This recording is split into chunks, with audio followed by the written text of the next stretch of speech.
सभी सहयोगी साथियों को नवरात्रि की मंगलमय शुभकामनाएं। माँ चंद्रघंटा की पूजा नवरात्रि के तीसरे दिन मनाई जाती है। यह माता का स्वरूप शांति, वीरता और सौंदर्य का प्रतीक माना जाता है। माँ चंद्रघंटा की पूजा न केवल आध्यात्मिक दृष्टि से बल्कि धार्मिक जीवन के लिए भी अत्यंत महत्वपूर्ण माना गया है। उनकी कृपा से भक्त के जीवन से भय, नकारात्मक ऊर्जा और संकट दूर होते हैं और यश, कीर्ति तथा वैभव की प्राप्ति होती है। साधक का मन स्थिर होता है, एकाग्र होता है और सफलता के मार्ग स्वतः खुलने लगते हैं। यदि कोई सच्चे हृदय से माँ को स्मरण करे, व्रत रखे या उनकी कथा को श्रद्धा भाव से सुने तो माँ अवश्य उसकी पुकार सुनती है। प्रिय साथियों, इस कथा को अंत तक अवश्य सुने, क्योंकि अंत में माँ चंद्रघंटा की दिव्य वाणी भी प्रस्तुत की जाएगी जो आपके जीवन को भीतर से बदल सकती है। माता की कृपा पाने के लिए कमेंट में अवश्य लिखें जय माँ चंद्रघंटा। अब आरंभ करते हैं भक्ति आध्यात्मिक स्तर पर माता चंद्रघंटा की ये हृदय को छू लेने वाली दिव्य कथा। बहुत समय पहले की बात है। वो समय जब धरती पर आस्था केवल शब्द नहीं थी, जीवन का आधार थी। जब मनुष्य और प्रकृति के बीच का रिश्ता इतना गहरा था कि हर हवा का झोंका, हर बादल, हर किरण ईश्वर का संकेत लगती थी। एक छोटा सा गांव था, सीधा साधा, पवित्र, जहां जीवन की धड़कन खेतों और खलिहानों में बसती थी। उसी गांव में रहता था एक गरीब किसान, माधव। माधव साधारण था, लेकिन उसके दिल में अनगिनत चिंताएं थीं। उसकी आंखों में एक गहरा अनकहा डर बसता था। अगर फसल नष्ट हो गई तो? प्रकृति की अनिश्चितता ही उसकी सबसे बड़ी परीक्षा थी। उसकी पत्नी बहुत पहले ही इस दुनिया को छोड़ चुकी थी और पीछे छोड़ गई थी उसकी छोटी सी दुनिया, उसकी बेटी राधा। राधा एक मासूम बच्ची, भोली, शांत, लेकिन दिल से बहुत बड़ी। वो अपने पिता की आंखों में छिपे दर्द को पढ़ लेती थी। उनके माथे की हर लकीर उसे कुछ कहती थी। जब भी वो अपने बाबा को चुपचाप बैठा देखती, उसका नन्हा सा दिल कसक उठता। वो जानती थी उनकी जिंदगी, उनका सब कुछ इन खेतों से जुड़ा है। इन खेतों की हरियाली ही उनके घर की खुशहाली है। अगर फसल नष्ट हो गई तो उनके हिस्से में बचेगा भूख और आंसुओं से भरी लंबी रातें। इस वर्ष खेतों में फसल खूब लहलहा रही थी, हरियाली ऐसी कि जैसे धरती मुस्कुरा रही हो। माधव की आंखों में पहली बार उम्मीद की चमक दिखाई दे रही थी। एक नया सपना, एक नई शुरुआत। लेकिन प्रकृति का मन कौन जान पाया है आज तक? धीरे धीरे दूर आसमान में काले बादल घिरने लगे, हवा बदलने लगी, उसमें एक अजीब सी बेचैनी घुल गई। गांव के बुजुर्गों के चेहरे गंभीर हो गए। एक वृद्ध ने आसमान की ओर देखते हुए कांपती आवाज में कहा, ये साधारण बादल नहीं है, ये तूफान के संकेत हैं। उसकी बात अधूरी रह गई, लेकिन पूरे गांव ने उसका अर्थ समझ लिया। राधा ने तुरंत अपने बाबा की ओर देखा। माधव का चेहरा पीला पड़ चुका था। उनकी आंखों में वही डर, वही दर्द फिर से लौट आया था। एक किसान का सबसे बड़ा भय, अपनी मेहनत को बर्बाद होते देखना।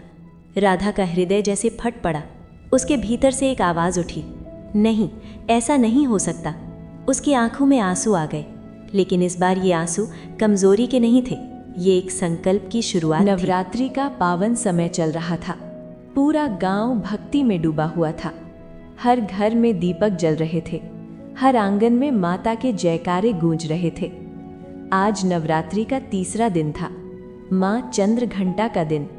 माँ चंद्रघंटा जो अपने भक्तों के भय को हर लेती हैं, जो साहस, शांति और दिव्य शक्ति की प्रतीक हैं। राधा ने अपनी दादी से उनकी कई कथाएं सुनी थीं, कैसे उनके मस्तक पर सुशोभित अर्धचंद्र घंटा बनकर दुष्ट शक्तियों को भयभीत करता है, कैसे उनके एक आवाहन से असंभव भी संभव हो जाता है। आज वही कथा, वही विश्वास उसके भीतर एक ज्वाला बनकर जाग उठा। उसकी आंखों में आंसू भर आए, लेकिन इस बार वो रो नहीं रही थी, वो दृढ़ हो चुकी थी। उसके भीतर से एक आवाज आई, अगर माँ सच में है तो वे मेरी सुनेंगी। उसने अपने आंसू पोंछे और उसी क्षण एक संकल्प लिया। वो माँ चंद्रघंटा का व्रत रखेगी, पूरी निष्ठा से, पूरे विश्वास के साथ। वो माँ से प्रार्थना करेगी, अपने बाबा के लिए, अपने खेतों के लिए, अपने छोटे से संसार को बचाने के लिए। वो धीरे धीरे अपने बाबा के पास गई। उनके पास बैठकर उनके चरणों में सिर रख दिया और धीमी आवाज में बोली, बाबा, आप चिंता मत कीजिए, माँ चंद्रघंटा हमारी रक्षा करेंगी। माधव ने उसकी ओर देखा। उसकी आंखों में मासूमियत थी, लेकिन आज उसमें कुछ और भी था, एक अटूट विश्वास, एक ऐसी चमक जो डर को भी छोटा कर दे। माधव कुछ कह नहीं पाया, बस उसकी आंखों से आंसू बह निकले।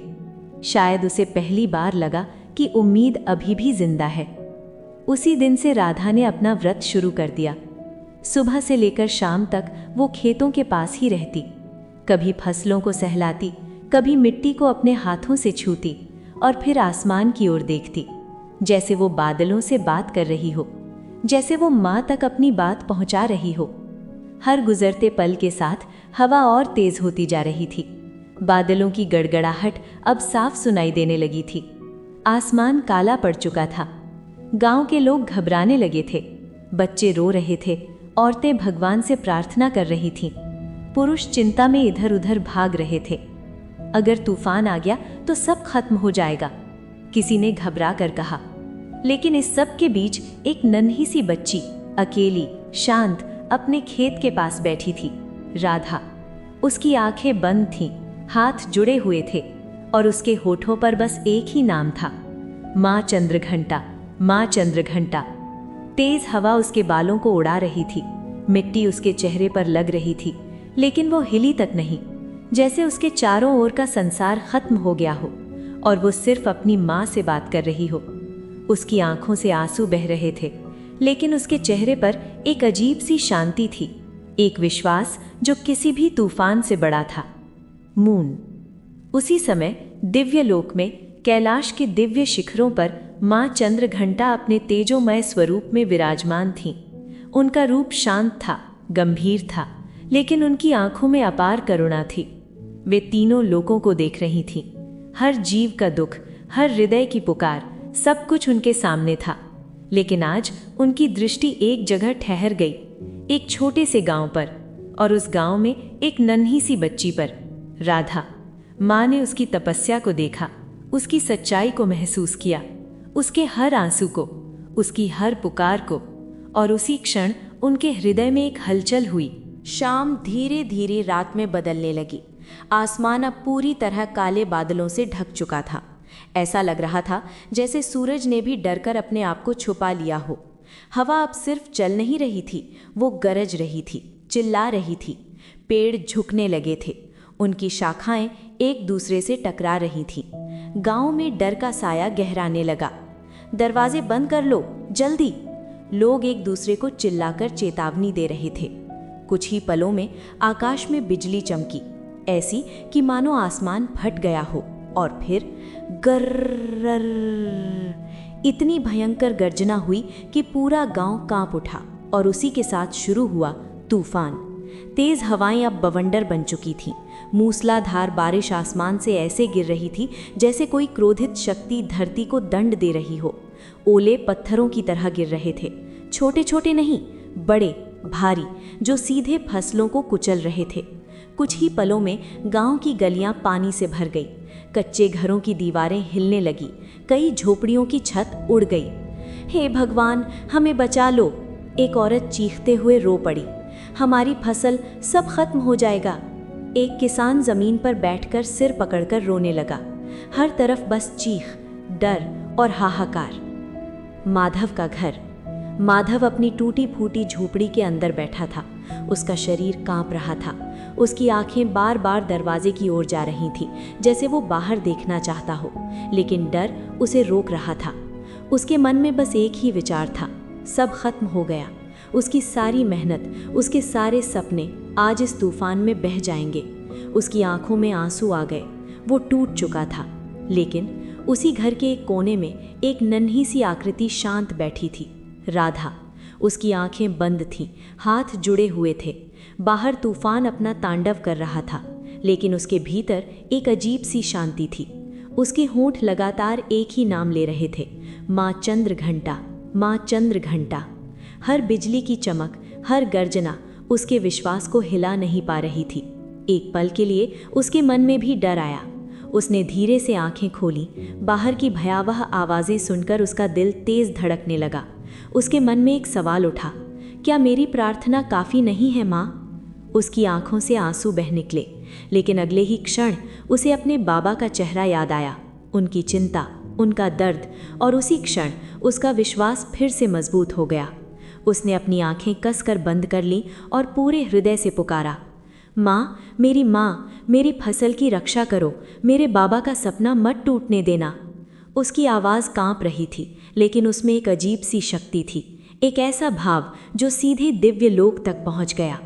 दिव्य लोक में माँ चंद्रघंटा ये सब देख रही थीं। धरती पर हो रहा ये तांडव, मनुष्यों का भय, प्रकृति का प्रकोप, सब कुछ उनकी आंखों के सामने था। वे जानती थीं ये केवल एक तूफान नहीं है, ये प्रकृति का संतुलन है जो मनुष्य के कर्मों के कारण बिगड़ चुका है। वे विधि के नियमों से बंधी थीं, हर बार हस्तक्षेप करना संभव नहीं था, लेकिन आज कुछ अलग था। उनकी दृष्टि फिर से उस नन्ही बच्ची पर गई, राधा, जो इस भयंकर तूफान के बीच भी डरी नहीं, टूटी नहीं, बस विश्वास में डूबी रही। माँ की आंखों में करुणा उमड़ पड़ी, उनके हृदय में एक वेदना उठी, और उसी के साथ उनके नेत्रों से एक दिव्य आंसू बह निकला। उसी क्षण कुछ अद्भुत हुआ। माँ चंद्रघंटा ने धीरे से अपना करुणामयी हाथ उठाया और दूर उस छोटे से गांव की ओर बढ़ाया। उनकी दिव्य शक्ति एक प्रकाश बनकर पृथ्वी की ओर उतरी और सीधे राधा के खेत पर आकर ठहर गई। धरती पर तूफान अब भी जारी था। हवा, बारिश, ओले, सब कुछ पहले जैसा ही भयानक था, लेकिन जहाँ जहाँ वो दिव्य शक्ति पहुँची वहाँ कुछ बदलने लगा। राधा के खेत के चारों ओर जैसे एक अदृश्य कवच बन गया। हवा वहाँ आकर धीमी पड़ने लगी, बारिश वहाँ हल्की हो गई, ओले जैसे ज़मीन तक पहुँच ही नहीं पा रहे थे। पूरी रात तूफान चलता रहा, पूरा गांव कांपता रहा, लेकिन राधा का विश्वास अडिग रहा। पूरी रात तूफान अपना भयंकर रूप दिखाता रहा। ऐसा लग रहा था मानो रात कभी ख़त्म ही नहीं होगी। हर एक पल जैसे किसी डरावने सपने की तरह बीत रहा था। लेकिन हर तूफान के बाद एक सवेरा ज़रूर आता है। धीरे धीरे आसमान की काली चादर फटने लगी, पूर्व दिशा में हल्की रोशनी फैलने लगी, हवा शांत होने लगी, बारिश थम गई और फिर एक गहरा सन्नाटा छा गया। गांव में हर तरफ खामोशी थी, वो खामोशी जो तूफान के बाद आती है, डर से भरी, अनिश्चितता से भरी। लोग धीरे धीरे अपने घरों से बाहर निकलने लगे। किसी के चेहरे पर डर था, किसी की आंखों में आंसू। हर कोई एक ही सवाल के साथ बाहर आया था, हमारी फसल का क्या हुआ? कई घरों की छतें उड़ चुकी थीं, कहीं दीवारें गिर गई थीं, पेड़ जड़ से उखड़ गए थे। गांव का नज़ारा देखकर लोगों के दिल बैठ गए। सब खत्म हो गया। एक किसान रोते हुए ज़मीन पर बैठ गया, अब हम क्या करेंगे? दूसरा अपने सिर पर हाथ रखकर खड़ा था। लेकिन सबसे पहले सबकी नज़र खेतों की ओर गई, और फिर जो उन्होंने देखा उसे देखकर उनकी सांसें थम गईं। जहाँ चारों ओर तबाही थी, जहाँ बाकी खेत पानी में डूब चुके थे, जहाँ फसलें गिरकर मिट्टी में मिल चुकी थी, वहीं एक खेत पूरी तरह सुरक्षित खड़ा था। राधा का खेत, हरी भरी फसल वैसी की वैसी खड़ी थी। एक भी पौधा नहीं गिरा था, एक भी पत्ता नहीं टूटा था, जैसे तूफान वहां से गुजरा ही ना हो। कुछ क्षणों के लिए पूरा गांव स्तब्ध रह गया। किसी के मुंह से एक शब्द तक नहीं निकला। ये कैसे हो सकता है? एक व्यक्ति ने कांपती आवाज में कहा। ये चमत्कार है, दूसरे ने धीरे से कहा। ये माँ चंद्रघंटा की कृपा है, तीसरे ने हाथ जोड़ते हुए कहा। धीरे धीरे पूरा गांव राधा के खेत की ओर दौड़ पड़ा। हर कोई अपनी आंखों से ये चमत्कार देखना चाहता था। माधव भी अपनी बेटी के साथ वहां पहुंचा। उसकी आंखें फटी की फटी रह गईं। वो बार बार अपनी फसल को देख रहा था, जैसे उसे यकीन ही नहीं हो रहा हो। उसके होंठ कांपने लगे और फिर उसकी आंखों से आंसू बहने लगे। लेकिन इस बार ये आंसू दुख के नहीं थे, ये आंसू थे कृतज्ञता के, आनंद के, आस्था की जीत के। वो तुरंत राधा की ओर मुड़ा और उसे जोर से गले लगा लिया। बेटी, तूने हमें बचा लिया। उसकी आवाज़ भर्रा गई। राधा भी अपने बाबा से लिपट गई। उसकी आंखों से भी आंसू बह रहे थे, लेकिन उसके चेहरे पर एक मुस्कान थी, एक संतोष कि उसकी माँ ने उसकी पुकार सुन ली। पूरा गांव ये दृश्य देख रहा था। कई लोगों की आंखों में आंसू थे। उन्हें अब समझ आ गया था, ये केवल एक खेत नहीं बचा था, ये आस्था की जीत थी। एक बुजुर्ग आगे आए। उन्होंने हाथ जोड़कर कहा, हमने अपनी आस्था कमज़ोर कर दी थी, लेकिन इस बच्ची ने हमें फिर से विश्वास करना सिखा दिया।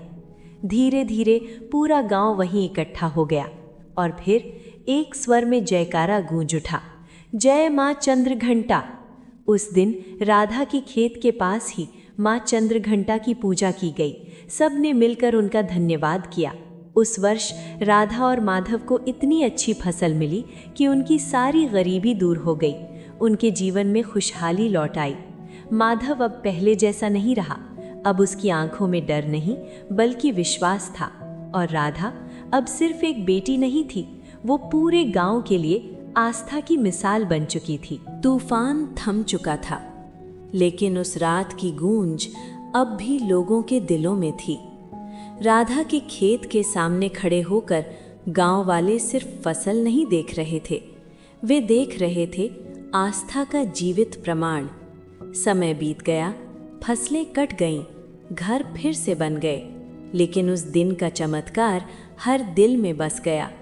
जब भी कोई डरता, जब भी कोई टूटता, लोग बस एक ही बात कहते, राधा को याद करो, क्योंकि वो केवल एक बच्ची नहीं थी, वो एक संदेश थी।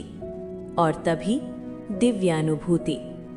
एक रात जब पूरा गांव शांत था, आकाश में चांद अपनी हल्की रोशनी बिखेर रहा था, हवा धीमे धीमे बह रही थी। उसी समय कुछ अद्भुत हुआ। मंदिर की घंटी अपने आप बज उठी। एक हल्की सी दिव्य रोशनी पूरे वातावरण में फैल गई और फिर एक स्वर गूंजा, न बहुत तेज न बहुत धीमा, लेकिन ऐसा जो सीधे आत्मा तक उतर जाए। मैं हूँ माँ चंद्रघंटा। हे मानव, तू क्यों डरता है? तू क्यों हर कठिनाई में टूट जाता है? क्या तूने उस नन्ही राधा को नहीं देखा जिसके पास कुछ भी नहीं था, फिर भी उसने विश्वास नहीं छोड़ा? मैंने उसके शब्द नहीं सुने, मैंने उसके हृदय को महसूस किया। तू भी मुझे शब्दों से नहीं, भाव से पुकार। तू मंदिरों में मुझे खोजता है, पर मैं वहाँ नहीं बसती। मैं बसती हूँ तेरे विश्वास में, तेरी करुणा में, तेरे सच्चे प्रेम में। जब तू किसी रोते हुए को सहारा देता है, वही मैं हूँ। जब तू बिना स्वार्थ के किसी के लिए प्रार्थना करता है, वही मैं हूँ। पर सुन, मेरी एक चेतावनी भी है। तूने इस धरती को भूलना शुरू कर दिया है। जिसे तू माँ कहता है, उसी को तू चोट पहुँचा रहा है, पेड़ों को काट रहा है, नदियों को गंदा कर रहा है, प्रकृति का संतुलन बिगाड़ रहा है, और फिर पूछता है, इतनी आपदाएं क्यों आती हैं? याद रख, जब प्रकृति रोती है तो तूफान बनती है, जब धरती दर्द सहती है तो विनाश लाती है। ये सज़ा नहीं है, ये तुझे जगाने की पुकार है। लेकिन मैं सिर्फ कठोर नहीं हूँ, मैं एक माँ हूँ। जब तू सच्चे दिल से पुकारता है तो मैं तेरे पास दौड़ी चली आती हूँ। राधा के खेत इसलिए बचे क्योंकि उसका मन पवित्र था, उसका प्रेम सच्चा था। हे मेरी संतान, अगर तू भी चाहता है कि तेरे जीवन में चमत्कार हो, तो पहले अपने भीतर झांक, अपने मन को साफ कर, दूसरों के लिए जीना सीख। जब तू अपने लिए नहीं बल्कि दूसरों के लिए रोएगा, तब मेरी कृपा तुझ पर बरसेगी। याद रख, जब अंधेरा सबसे गहरा होता है, उसी समय प्रकाश जन्म लेता है। जब तू सबसे ज़्यादा टूटता है, उसी समय तू सबसे मजबूत बनता है। और जब तू पूरी तरह से मुझे समर्पित हो जाता है, तब तेरा हर डर, हर दुख, हर बाधा समाप्त हो जाती है। मेरी अंतिम वाणी सुन, प्रेम में जी, दया में जी, सत्य के मार्ग पर चल, धरती को माँ समझ और हर प्राणी को अपना मान। जब तू ऐसा करेगा तो तुझे किसी चमत्कार की ज़रूरत नहीं पड़ेगी, क्योंकि तेरा जीवन ही चमत्कार बन जाएगा। समापन। प्रिय साथियों, ये कथा हमें डराने के लिए नहीं, जगाने के लिए है। ये हमें याद दिलाती है कि भगवान दूर नहीं हैं, वे हमारे भीतर ही हैं। बस ज़रूरत है उन्हें महसूस करने की। कमेंट में अवश्य लिखें, जय माँ चंद्रघंटा। भक्ति आध्यात्मिक स्तर पर ऐसी ही भावनात्मक और आत्मा को छू लेने वाली कथाएं सुनते रहिए। जय माता दी।